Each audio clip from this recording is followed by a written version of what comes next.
Yellowstone is the birthplace of wilderness preservation. An extraordinary experiment, caught in the struggle between those seeking balance with nature and those who wish to conquer and control.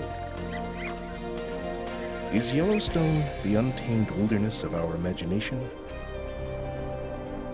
Or are we unwittingly playing God in Yellowstone, America's Eden?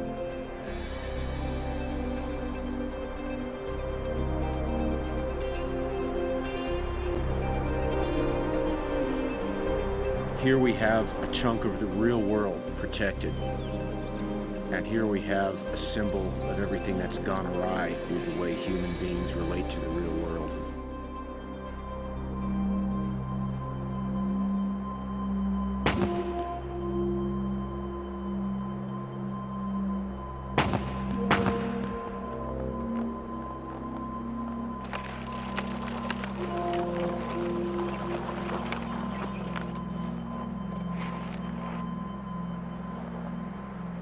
This is the world's first national park, after all, and we thought that idea up, but nobody handed us a cookbook and said, well, now here's how to manage the world's first national park, and so we've been sort of inventing ourselves as we go.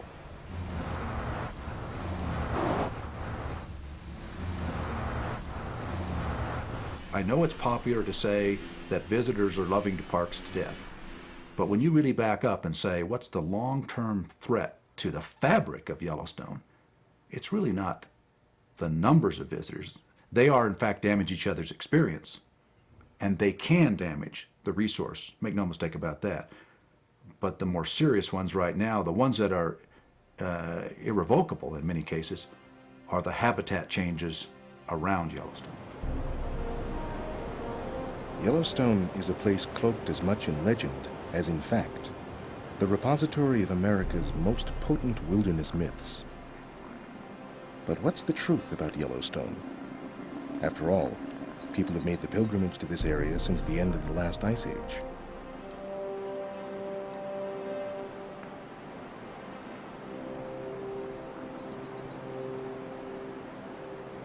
They traveled here in search of something.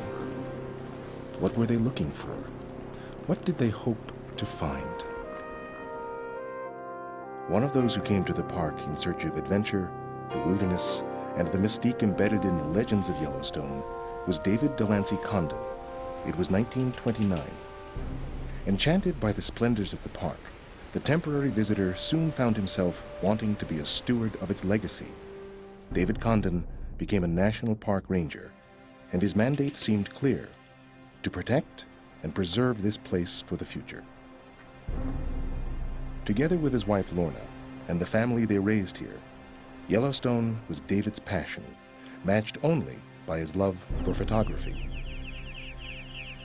Over the next 30 years, he shot nearly 12 hours of film documenting Yellowstone's wonders. David's unique films show us a Yellowstone when it was a little more wild and the world was a little less complicated. He used his films at first to educate and entertain the public, and with his images, bring them to places in the park that they would normally not see.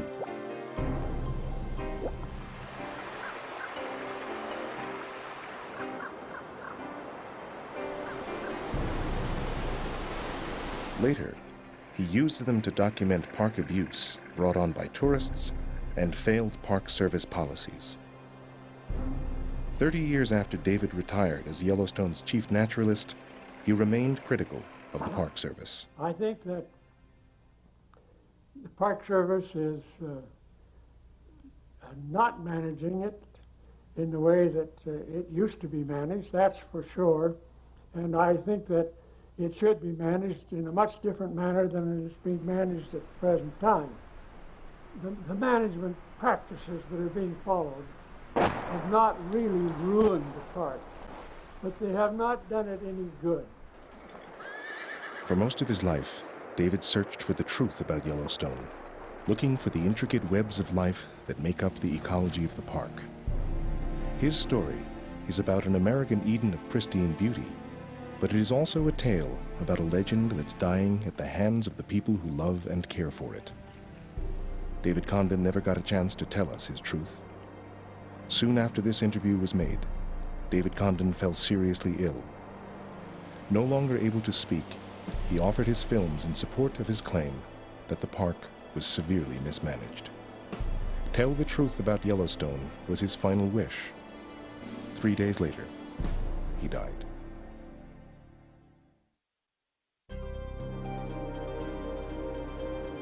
Most of Yellowstone, America's Eden, is a high mountain plateau in the northern range of the Rocky Mountains.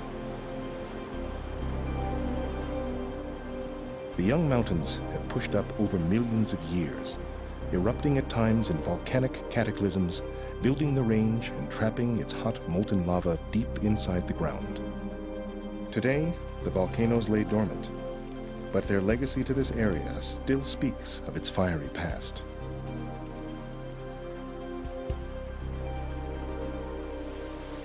This is the largest geothermal field in the world, with over 10,000 active features and 300 geysers.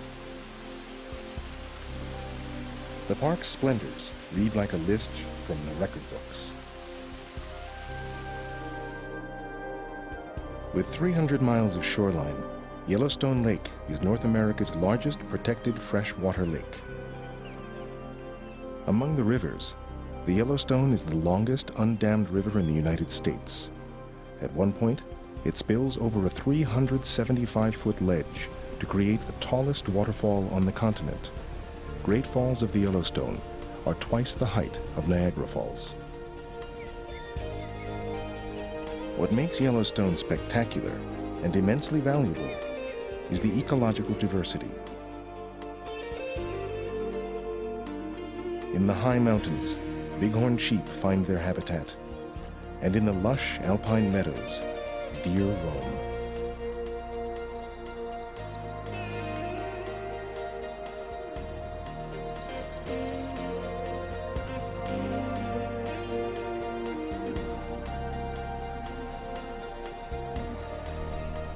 At lower levels, like in the Lamar Valley, there are the largest herds of free-ranging elk and bison in the world, and the occasional grizzly bear or gray wolf will make their appearances.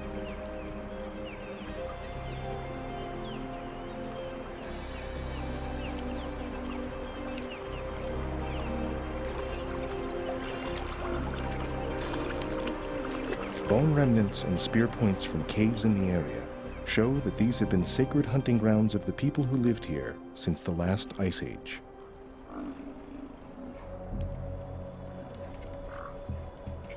They called it Mitse Adazi, which literally translates Yellow Stone, named for the cliffs lining the Grand Canyon of the Yellowstone River. These ancient ones were Yellowstone's first stewards, and their beliefs live on into the present day. Your Mother Earth, water, fire, and air go to make life. You must know how to use these four things in an integrated, synthesized way. When you do that, the more you understand the world about you, the more power that you will have gained. Remember that all these things, plants, trees, animals, are your brothers. So you must always respect your mother. Yellowstone's curious natural wonders inspired legends among the ancient clans. Centuries before the white people came to Mitse Adazi, the Flathead clan's Coyote spoke these prophetic words. For generations to come, this place will be a treasure of the people. They will be proud of it and of all the curious things in it. Springs will bubble up and steam will shoot out of the earth. Hot water will fly into the air, and voices will be heard here in different languages in generations to come. The first foreign voices to be heard in these valleys were spoken by hardy mountain men and trappers, carelessly exploiting the animal richness. When they returned to civilization, They bragged about the hunt and told stories about a strange place where, yes, sir, the canyons are so deep that one can holler in the night and go to sleep and be woken in the morning by the echo. Yes. when they also added that the rivers were flowing with boiling water and that steam shot into the air from the rock, their vivid stories were dismissed and ridiculed as hallucinations. The truth about Yellowstone was still in the mind of the beholder. And one thing is for sure, for these early visitors, there was nothing sacred about the land they visited. Their hunting was just a means to a profitable end. As the westward expansion continued, the lure of gold drew ever greater numbers of people to the area. With them came writers, who through their first-hand accounts presented a more plausible truth about Yellowstone. But there was still doubt. The U.S. government commissioned 3 expeditions to explore the region, the largest under the command of Ferdinand Hayden in 1871. The wonders of the Yellowstone were so great that it took all 3 of those parties to convince the American public that this was real. The idea of water spouting out of the earth 150 feet high was very strange, not easily believed. Hayden was the final certifier of these things, and he did that primarily because he had along artist Thomas Moran and photographer William Henry Jackson. You know, this was a proof that was the proof of your eyes, seeing the photos, but also Thomas Moran's artistic renditions were a form of proof.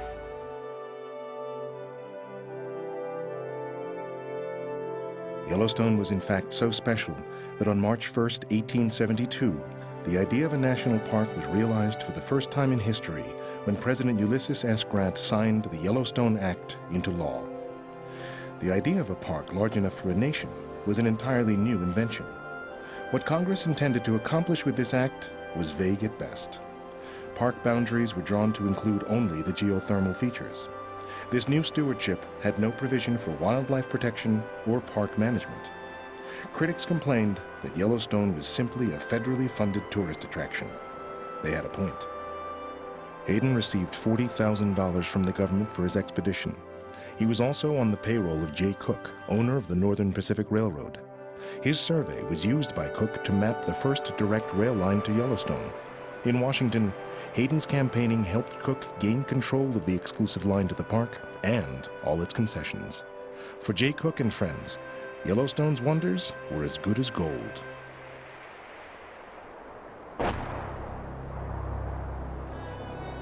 Within weeks after Grant signed the bill, track construction was underway.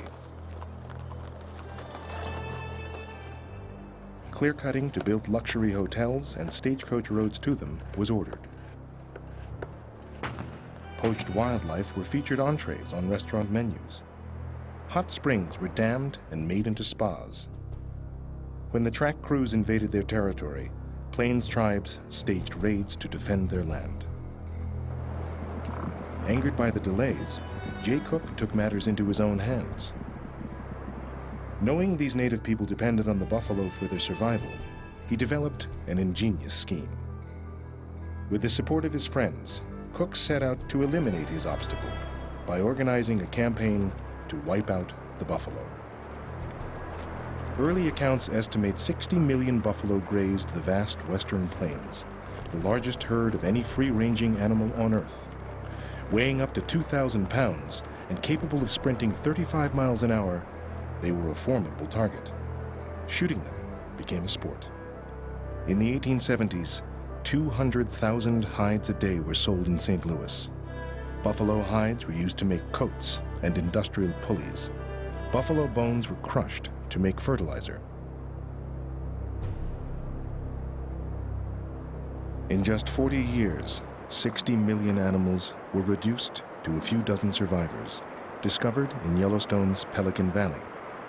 Ironically, the buffalo was saved from extinction by the railroad tycoons who instigated the extermination of the species, but who also created a safe haven for the bison by advocating the Yellowstone Park Act, which outlawed hunting inside the park.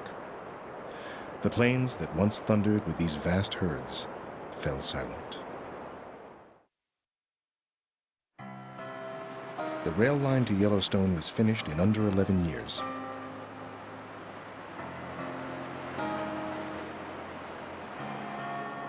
The promise of adventure in the Wild West was a hot ticket, and the public was buying. Without park supervision, the first visitors, like the first concessionaires, were self-regulated. They did whatever they wished. They treated bears like circus animals. They stuffed mattresses into Old Faithful's spout to watch them blast in the air when it erupted. They poached game at will, and there was a great deal of vandalism of the thermal features. Reports of these excesses divided Congress. One representative called for the repeal of the Yellowstone Act, arguing that the federal government should get out of the circus business. By 1886, abuse was so widespread, the Secretary of the Interior had to call on the Secretary of War to intervene. In August of that year, Captain Moses Harris and 50 troops of the U.S. Cavalry rode into Mammoth Hot Springs to restore law and order. 3 years earlier, on September 10, 1883, the Northern Pacific Railroad hosted a celebration to drive the last spike in their exclusive line to Yellowstone. Crow Chief Iron Bull was invited to address the crowd. This is the last thing for me to do. There's a meaning in my part of the ceremony, and I understand it. The end of our lives is near at hand. The days of my people are numbered. Already they are dropping off like the sun in the western sky. Of our once powerful nation, there are now few left, and we too will soon be gone. While the West was won, much was lost. The buffalo, the first Americans, and the last wild lands in the West. The movement to repeal the Yellowstone Act was gaining momentum. It looked like the world's first national park might also be its last. Over the next decade, the debate was fierce between those who wanted to protect the sanctuary and those who wanted free access for their continuous exploitation. And the railroad barons were on both sides of the fence, promoting Yellowstone as the new wonderland, while railroad tracks slithered like the serpent in Eden. Anticipating a paradise lost, the railroad owners panicked in the face of diminishing returns. In 1903, the Northern Pacific Railroad Board of Directors enlisted the support of Yellowstone's most famous advocate, President Teddy Roosevelt, who visited the park several times. Surely our people do not understand even yet the rich heritage that is theirs. There can be nothing in the world more beautiful than the wonders of Yellowstone, and our people should see to it that they are preserved for their children and their children's children forever, with their majestic beauty unmarred. There was no arm, no effective agency to administer the parks. And it became apparent in the teens that we needed such an agency. In 1916, the newly formed National Park Service was dispatched to Yellowstone and other national parks to begin taking over the parks from the Army's administration. Dressed in the World War I Army uniform, on September 30th, 1916, 22 enlisted men stationed at the park were discharged from the Army and immediately inducted into the National Park Service as the park's first rangers. After 32 years running Yellowstone, the Army officially relinquished their command at Fort Yellowstone to the National Park Service. And Congress mandated the new National Park Service to do a number of things. They said, you rangers must conserve the scenery and the natural and historic objects in the park, and you must manage them in such manner and by such means as will leave them unimpaired for future generations. And that was a very visionary, sort of a high-sounding ideal. But that was really the only thing we had to go on. Acting on their dual mandate, the new stewards of Yellowstone's legacy put their efforts into what they did best: They approved expansion of the park's luxury hotels and organized tourist activities.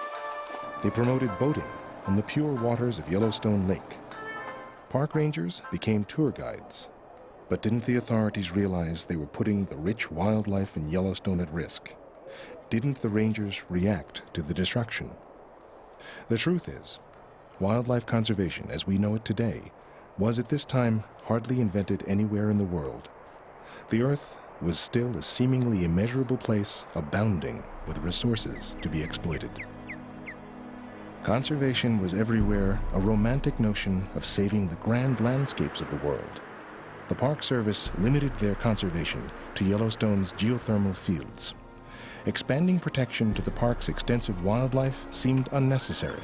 Despite their preparations to make Yellowstone more accessible, they were still completely unprepared for the profound change on the horizon, fueled by the early 20th century's most revolutionary invention, an invention so popular it would forever change how Americans would experience Yellowstone.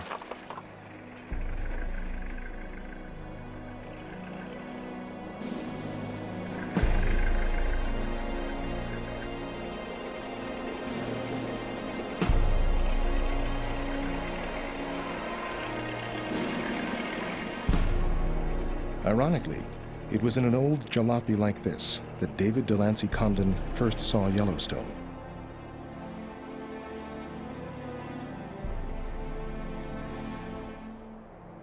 When he arrived in 1929, the Park Service was no longer hiring rangers just to be tour guides. They were also looking for men trained in the natural sciences. Camera in hand, David's journey for the truth about Yellowstone had begun. He arrived in the park as the biologists working out of the Roosevelt Experimentation Station were publishing their first papers on Yellowstone's native plants and wildlife. Even though a more modern conservation view started to penetrate the system, the biologists and rangers saw their stewardship as regulating one species after the other.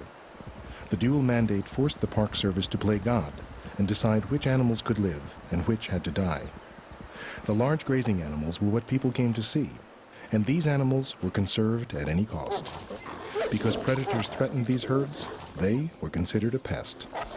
One of the Park Service's first official activities was to quietly support the U.S. Biological Survey in their program to exterminate the mountain lion and the gray wolf. Between 1915 and 1941, 24,000 wolves were killed in the American West. During their first decade, the Park Service issued hundreds of permits to hunt, trap, or poison wolverines, badgers, lynx, coyote, mountain lions, and wolves. During these years, the Park Service sponsored the killing of the last 136 gray wolves inside the park. These are the pups of the last female to die in Yellowstone. Tourists were allowed to play with them before they were drowned.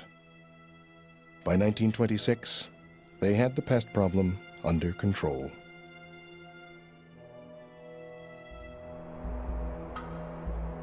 With one less problem to worry about, the stewards of Yellowstone's resources were in for a rude awakening. Lacking the proper knowledge of species interaction, they were ignorant of the workings of Mother Nature. During the 1920s, thousands of elk and bison were dying of starvation during Yellowstone's notoriously harsh winters. The Park Service feared the grazing animals faced extinction. A winter feeding campaign was implemented, concentrating the herd in a small area. The result? A total devastation of the park's northern range. A 1928 study showed half the area had been browsed to stubble over the last 10 years. Something had to be done. David headed an effort to study the overgrazing. The growth inside these fences show what the vegetation would look like without elk and bison. No doubt, the large herds had a profound effect on the total ecosystem. With native aspen and willow stands disappearing along the riverbanks, beaver populations were in decline. As the beaver disappeared, an ecological disaster of unprecedented magnitude presented itself. Wetlands dried up, runoff increased, speeding up erosion, which in turn silted the pristine waters and destroyed the spawning grounds for trout.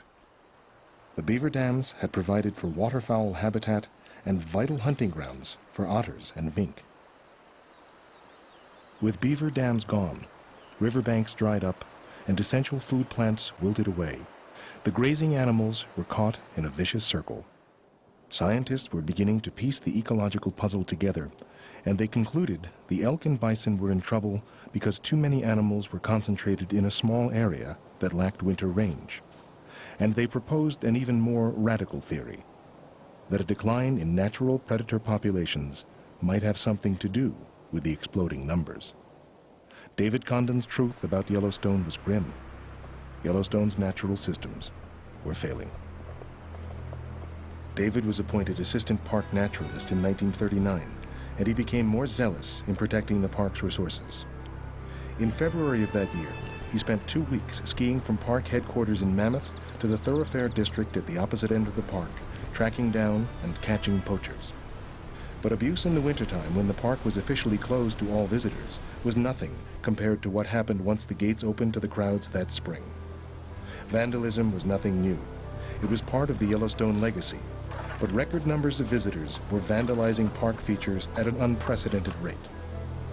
In a report, David concluded, "This heavy impact has wrought its effect on all the park's features, from the flora and fauna to the mountains themselves. The compounding effect of human impact is applicable to virtually all of Yellowstone's resources." 111 items were pulled out of Morning Glory Pool that year. They included beer cans, an engagement ring, candy wrappers, bath towels, tax tokens, and $86.27 in pennies. In 1941, the country was thrust into war. Crowds suddenly vanished. Hotels were closed, and guided tours were canceled. For the first time in 70 years, the public demand on the park declined, and the park could rest.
The rest was to be short-lived. During the first years of the nuclear age, Americans drove to Yellowstone in record numbers and made the vacation an art form. The first year, park attendance soared above the 1 million mark was 1948.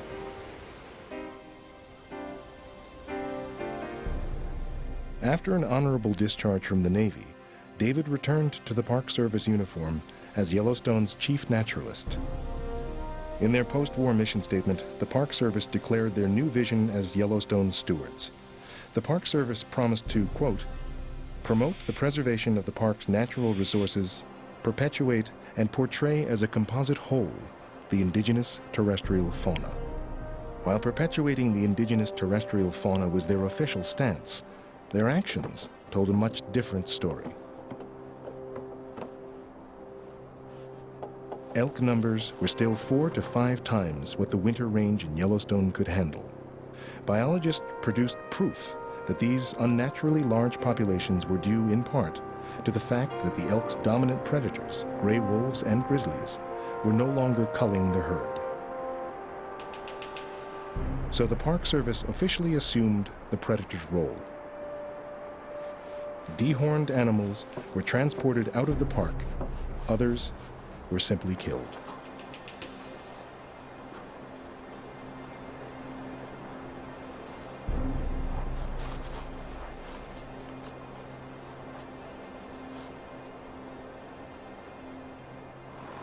The exodus was part of a simple wildlife management strategy, which favored the expansion of tourist services for the record-setting visitation, rather than understanding the complex ecology of the park and making adjustments in the management.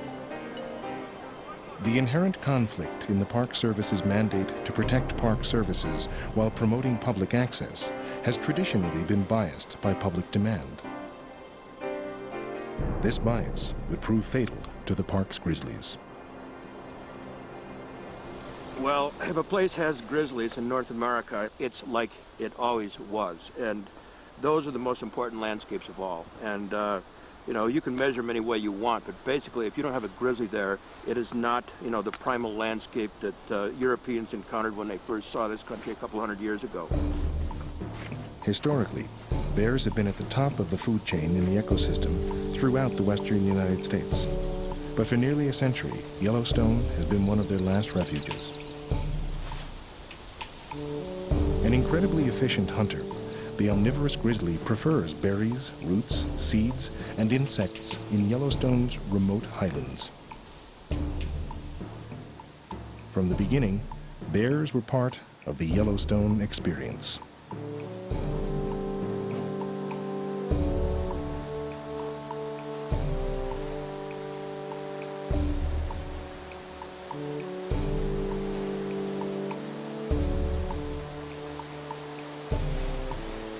This innocent contact had its consequences.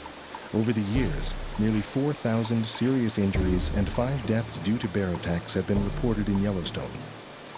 Contributing to their diminishing numbers, the Park Service killed bears that attacked people, and every year dozens of bears became fatalities on Yellowstone's overcrowded roads. For decades, the Park Service operated public dumps for the crowd-pleasing grizzly feeding shows. Despite these feasts, Chief Naturalist Condon uncovered disturbing news in the 50s. Bear numbers were plummeting. Research showed human handouts diminished their interest in hunting. Grizzlies, habituated to human fast food, weren't making it through the winter once the tourists went home and the dumps were closed. But the Park Service would not take countermeasures without proof, and they wouldn't fund the study that would document his claim. In 1954, David asked independent researcher Dr. John Craighead to study the Yellowstone grizzly. This upset the park superintendent.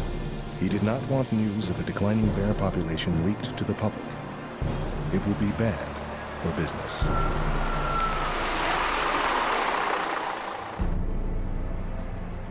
Public opinion meant so much to the Park Service because Yellowstone earned more in gate revenue than any other national park.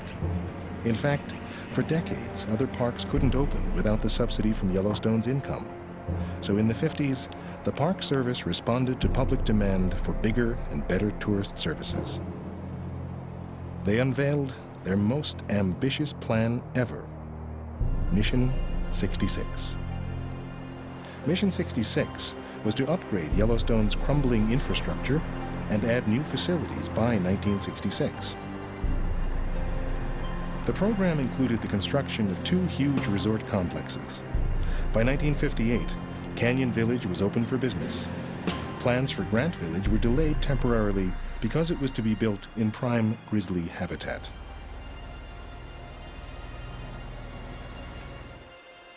While Yellowstone continued to be promoted as America's Wonderland, the Park Service's stewardship even resorted to chemical warfare, spraying DDT on the park's wildlife. But David Condon saw another threat on the horizon. The increased travel during the past season has brought many thousands of people who have not been exposed to the ideas, ideals, and significance that these great areas have for them. Abuse of the thermal areas has increased, and some features have suffered irreparable damage at the hands of thoughtless individuals. Their protection and preservation is the paramount reason for there being this Yellowstone National Park, and anything we can do to assure their continued well-being will not be too much. At this time, Condon was continuously arguing his case, writing articles to alert the public. Based on his reports to the administration, He was opposing the Park Service's agenda to expand the tourist services at the expense of the park wildlife. Counting Chief Naturalist Condon, only 10 field rangers were conducting research in Yellowstone with an annual budget of $28,000, less than the cost of a single campground bathroom. David's message, his truth that Yellowstone was being mismanaged by foolhardy bureaucrats, made him a target. In typical fashion, rather than heed the message, they killed the messenger. In 1959, after 30 years of devoted service to Yellowstone, David was reassigned. He was made Assistant Superintendent of the Great Smokies National Park in Tennessee. While Park Service administrators rededicated themselves to Mission 66, David had evidence the park was dying. And the American public never suspected a thing. All this changed in the 1960s when the Craighead grizzly study confirmed David's prediction. At the current rate of extinction, the grizzly would die out in the park within 20 years. As news of this leaked to the public, they became disenchanted as evidence surfaced of chronic vandalism, chemical and sewage spills in the park, and DDT use. The springs fell silent as birds and entire ecosystems were impregnated with chemical pesticides. It triggered, in the early 60s, a new era in environmental consciousness worldwide. The Park Service was not ignorant of this change, and a new accountability was required of the Park Service as Yellowstone's stewards. For the first time in its history, the Park Service had to consider their entire mandate to conserve the resource as well as serve the public. Open pit garbage dumps were closed, laws made it illegal to feed the bears, and the bears were removed to the backcountry. By 1972, Yellowstone's centennial, the Park Service launched plans to implement a new policy called natural regulation. Natural regulation sounds simple enough. Let nature take care of itself. But that's easier said than done in an ecosystem where management had already altered so many natural processes. But for many, the notion of a hands-off policy was seen as a threat to established management routines. Both sides locked into battle. Critics of the natural regulation policy argued the park would die without continued intervention. They saw the policy as a rationale for doing nothing and a means to stifle debate on conservation issues.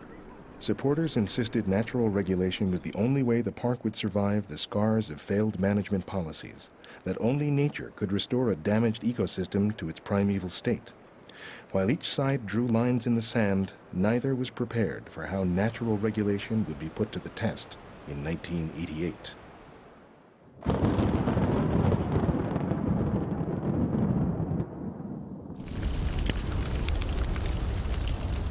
1988 was the driest summer in the park's history.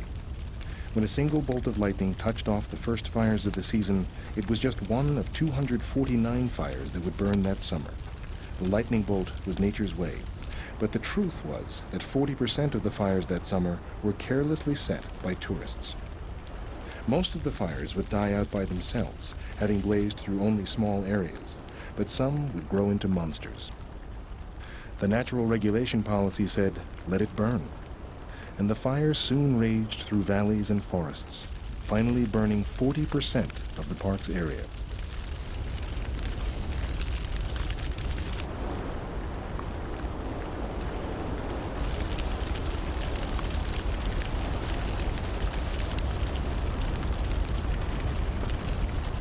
Media reports flooded the airwaves, reporting the fire as the biggest tragedy in the history of the park. Hundreds of animals were dying. Yellowstone would never recover from this devastation. With historic buildings at risk, fires approaching nearby towns, and the obvious risk of losing future tourist dollars, authorities lost the courage of their convictions and abandoned the let it burn policy. The dollars burned as fast as the forests. 10,000 firefighters risked their lives at the cost of $120 million, and at the end of the day, their efforts did not significantly reduce the burned area.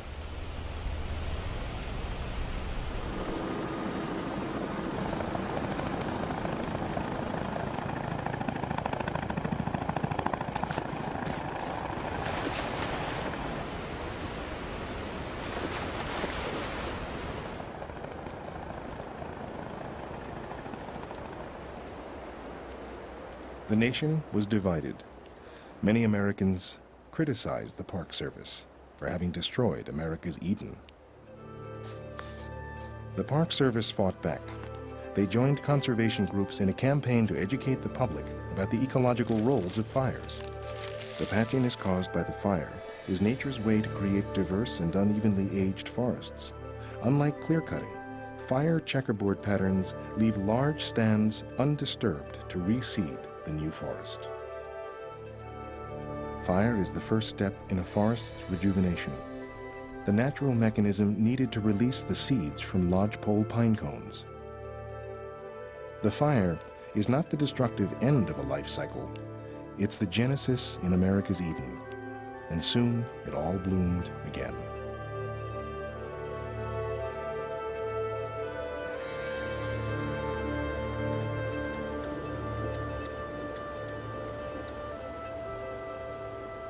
It was an event that created broad-scale ecological change within the park, but certainly not destruction.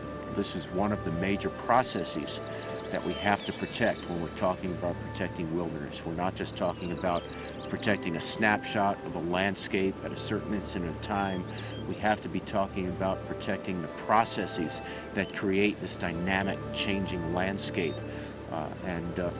It was really an incredible thing that we should really consider ourselves lucky to have experienced in our lifetime. No one denies interpreting the natural regulation policy is difficult, but the fires ultimately forced both opponents and advocates to rethink their positions. For the Park Service, and most definitely for conservation advocates, it was now absolutely clear that the natural regulation policy could never work without the presence of the most charismatic players in nature's grand design in Yellowstone. The Park Service has come full circle. 70 years after their eradication of Yellowstone's great hunter, it was making its return.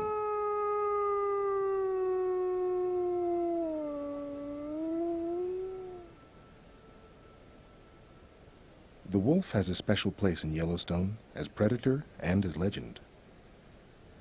For the Shoshone, Wolf Brother created this place. For others, the wolf is a symbol of our vain tinkering with nature. For the Park Service, restoring the wolf to its proper place in Yellowstone restores the ecosystem to its original balance and gives natural regulation its first real chance to work.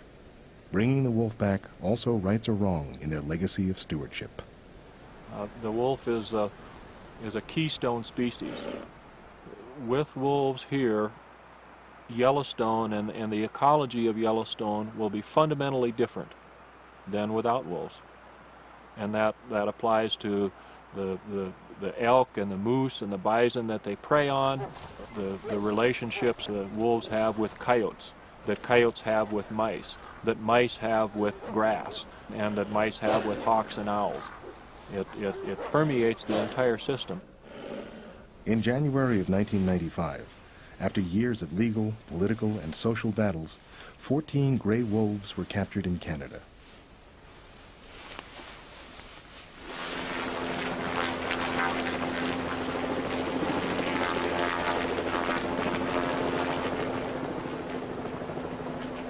Like all modern conservation stories, restoring the wolf to Yellowstone is highly controversial, and as the wolves were transported through the Roosevelt Arch, the debate raged on. But the Park Service stayed firm and loyal to its interpretation of the natural regulation policy. The wolves were transported further into the Yellowstone backcountry, their new home. Those opposed to the wolf's return believe we are repeating history and playing God all over again. Supporters believe the wolf will bring the elk and bison populations into natural balance, and this in turn could rejuvenate the northern range. The wolves quickly made the Lamar Valley and other areas their hunting grounds. After a 70-year absence, these are the first images of the new pack's early hunting experiences in Yellowstone.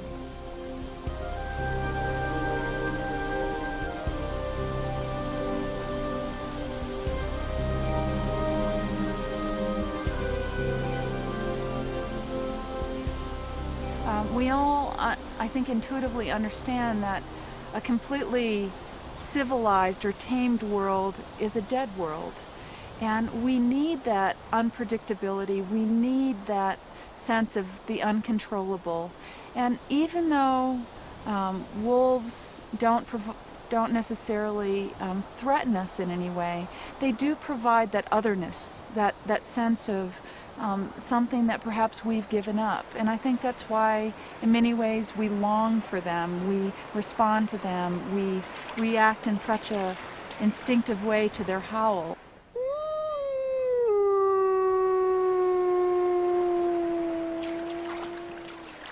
So I think the act of restoring that wildness to one of the only remaining wild places in the lower 48 is truly and deeply profound cultural act. So what is the truth about Yellowstone? Have we progressed since the railroads first exploited the park as a tourist destination? Or is history repeating itself? Have we forever transformed a wilderness wonderland into a wilderness theme park, where visitors pay their fee to get a quick fix of natural wonders without ever having to step far away from the comfort and security of their cars or snowmobiles? Or is Yellowstone blessed by this human ignorance? After all, 90% of the people driving here only see 5% of the actual park, leaving the backcountry for those who wish to experience the true wonders of Yellowstone. The wildness along paths and rivers, a place that can only be experienced on nature's own terms.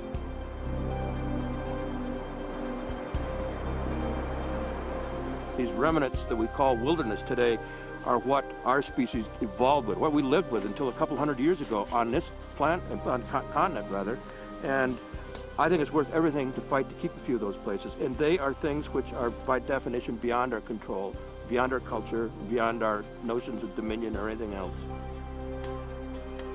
David Condon's films have helped us glimpse his truth about Yellowstone. That for years Yellowstone has been embroiled in the conflicted mandate of a park service that vacillates between conserving the park and exploiting it for public consumption. His truth is that Yellowstone will not survive this paradox. If Yellowstone is America's Eden, then a premium must be placed on wildlife habitat. The park was once established as an invisible island in the vast wilderness of the American West. Today, its sharp-edged boundaries set it aside from the exploited surroundings. Once an imaginary boundary, it is now an obvious line of demarcation, imprisoning the wilderness in an artificial enclosure. For natural regulation to work, animals must be set free and allowed to roam their natural range. The park boundaries must be redrawn to include the mostly public lands surrounding the park. Known as the Greater Yellowstone Ecosystem, these 18 million acres are the last buffer between Yellowstone's wildness and civilization. 100 years from now, if we look at the trend of society, places like Yellowstone or smaller places are going to be of the same value of Central Park. If you ask a New Yorker today about the value of Central Park, they'll say, you can't put a value on it. Well, the reason they say that is because men and women years ago had the foresight and the fortitude to work to preserve that. In the end, Yellowstone is our test.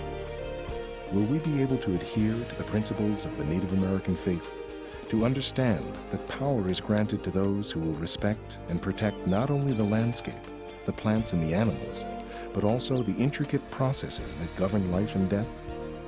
Will we have the vision to preserve Yellowstone, the world's first national park, and a grand experiment in human stewardship for our children and our children's children? Or will we trade the park's future for our short-term gratification? The truth about Yellowstone is that it is not merely an island of our own invention called a national park. It is a microcosm of a larger island, the one we call home.